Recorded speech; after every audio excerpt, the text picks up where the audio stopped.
did something kind of fun, and I asked ChatGPT what brides should ask ChatGPT when they're planning their wedding. Let's talk about it. So I was sitting here thinking, because as a person who loves ChatGPT, I also use Meta AI a lot. What are some things that a bride should ask ChatGPT to help with the planning process? And then I thought, well, let me just ask ChatGPT that. So let's talk about some of the things it came up with.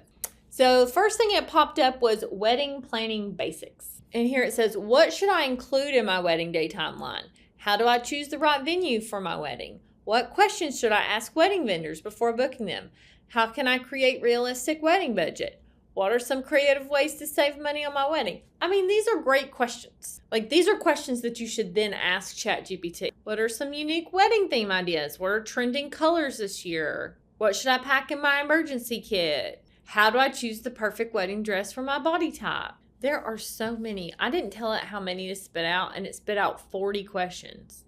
How can I manage stress during wedding planning? How do I word my invitations and RSVP cards? So let's ask ChatGPT a couple of these. Let's ask it, what are some unique wedding theme ideas? See what she says. ChatGPT, in my mind, is a woman. I don't know why. Probably because she's smart. Fairy tale romance. Think twinkling fairy lights, a Cinderella carriage, pastel florals, and ballroom-inspired venue. Oh my God, I love that. Enchanted forest, celestial love, garden party element.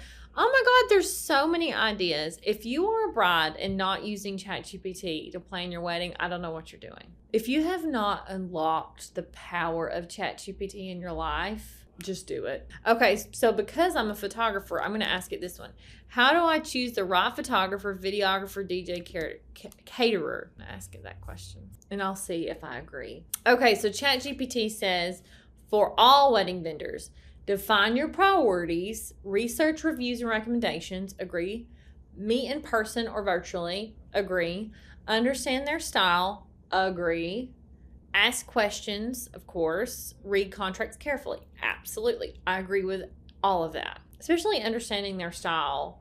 Sometimes I make the false assumption that by the time a client has got on a call with me, they have thoroughly looked at everything I have online and have decided that they like my style. It astounds me why people would waste their own time meeting with vendors that they're not even sure if they like their work. So, key questions for photographer. What's included in your package? How do you handle low light situations? That is a great one that almost no one ever asks me, but that is a great question to talk about with your photographer. How confidently they answer that question as well. Can we see full wedding galleries? Absolutely. Everyone should ask for a full wedding gallery. Will you or an associate be photographing our wedding? ChatGPT, man, this is updated because that is a relatively new trend in the photography world, is to offer associate packages. I myself do this. So I have a pricing set that is for me to come shoot your wedding. I have a separate package set with different pricing for associates. So what's an associate? I am not a big enough business. I am a solopreneur.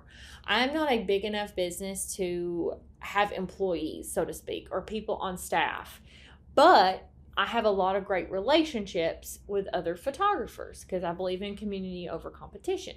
And so when I have a client that maybe I'm a little bit out of their budget or I'm already booked for that day and they really like my editing style, my experience, all of that, my reviews, they could book an associate, which means it won't be me showing up to their day, but it will be a photographer that, the way I put it, is someone that I would trust to shoot my own wedding. I won't send anybody to someone's wedding that I would not trust to shoot my own. Now, I take that very seriously. I very much vet the photographers that I send. I can't promise that every photographer has the same amount of care and intensity that they put into it that I do. And so there is a little bit of a risk there. So because the bride doesn't know exactly who is showing up to their wedding, there is a price discount. So I feel like, are compensated for that small amount of risk. I think the important thing here as to whether or not you should accept an associate photographer is reviews. So I would ask to see reviews and galleries of weddings of that photographer's associate. So I have lots of reviews from brides that have had amazing experiences with my associates. I have lots of full galleries that I can see in couples for each of my associates so that they can get a really good idea. And the way we sort of do it is everyone that shoots for me mostly has a very different editing style than me. And so that's why it kind of makes sense. So a bride that hires me would likely never hire one of my associates in their own business because they don't like a darker, moodier editing style. They like my editing style. So that's how it kind of makes sense in the photography community and why I don't just give out referrals. Another reason I frankly don't just give out referrals right off the bat and offer associate packages is because there are costs associated with getting a lead. So any bride that inquires with me, there is a cost associated with that. So when I just refer it out, that's cost lost from my perspective. So that's sort of how I justify why I offer associate packages, aside from versus just referring out to other businesses. That doesn't mean I don't ever refer out. Sometimes when I have meetings with clients and they are like describing what they want and it's not me, but I know somebody that sounds like their style, I'll refer them out to them. Or if I never book more than one associate on a day because I just don't have that big of a network. So if I have 2 weddings booked on a Saturday, I'm going to refer out the 3rd inquiry that I get because I just don't have that capacity personally. But you do have to be very careful with that. I think that is warranted. Well, this video took off on a tangent. Okay, so let's look at the videographer questions that ChatGPT says we should ask. How do you incorporate audio? Great question, because especially if you're paying higher prices, you're going to want to make sure that they have a good way of capturing good, clean audio. There are some videographers that just do video set to music, and that's okay, but they really should be priced accordingly, and you should know that up front. Can you provide highlight reels and full ceremony coverage?